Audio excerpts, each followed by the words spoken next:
Oke, kita akan membahas tentang perencanaan pembelajaran IPS. Nah, dari judul kalimat yang ada di sini, kita ambil kata pertama, perencanaan. Perencanaan itu apa? Perencanaan itu adalah dasar yang harus dipersiapkan. Misalnya nih, teman-teman semua mau ke Jakarta. Nah, pasti kan melakukan perencanaan seperti mau beli tiket jam berapa, mau trip kemana aja, barang apa yang harus dipersiapkan. Nah, itu tuh bagian dari perencanaan. Nah, tapi kalau misalnya dari perencanaan pembelajaran IPS, itu tuh maksudnya dasar yang harus dipersiapkan oleh guru sebelum proses pembelajaran. Agar apa? Agar si guru ini menguasai materi yang akan diajarkan untuk esok harinya.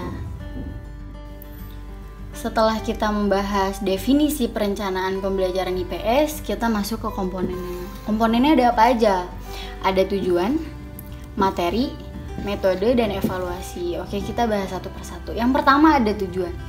Tujuan yang akan dicapai. Suatu proses pembelajaran pasti punya tujuan. Kita nggak mungkin kan belajar secara terprogram selama 12 tahun tanpa tahu apa tujuannya. Nah, yang kedua ada materi. Materi yang ditentukan. Jadi materi-materi ini memang ditentukan sesuai perencanaannya agar tercapainya suatu tujuan yang ingin dicapai, begitu. Yang ketiga ada metode. Metode yang digunakan. Jadi seperti alatnya atau bisa dibilang seperti kreativitas seorang guru terhadap muridnya, begitu. Yang keempat ada evaluasi. Evaluasi prosedur. Nah, dari keempat ini sebenarnya yang paling penting evaluasi sih.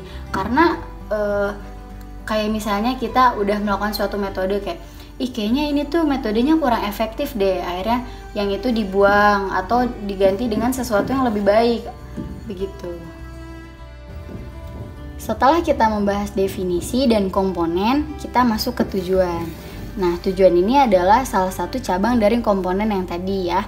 Sebenarnya tujuan pembelajaran IPS itu banyak sih, tapi kita kerucutkan aja jadi 3. Yang pertama ada kognitif, afektif, dan psikomotorik. Nah, kognitif itu apa sih? Kognitif itu adalah pengembangan intelektual siswa berdasarkan pemahaman atau informasi. Jadi, diharapkan dengan pembelajaran IPS ini, siswa itu mampu mengembangkan suatu pemahamannya terhadap informasi. Nah, begitu. Yang kedua ada afektif. Afektif itu adalah perubahan sikap seorang siswa terhadap aturan atau norma-norma yang berlaku.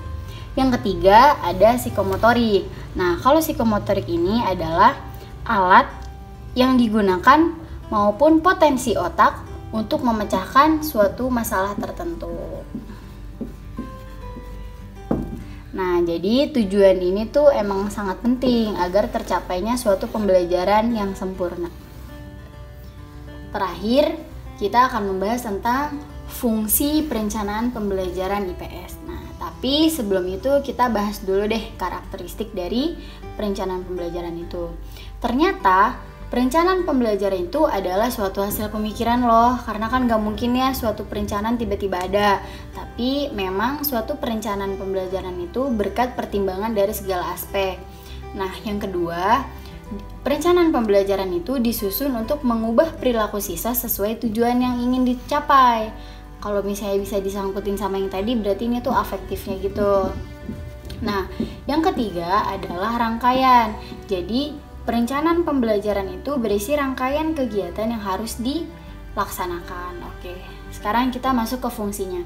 Nah, kita kan dari tadi kayak mungkin berpikir kayak, jadi kita tuh belajar ini tuh biar apa sih? Fungsinya tuh apa? Nah, fungsinya banyak.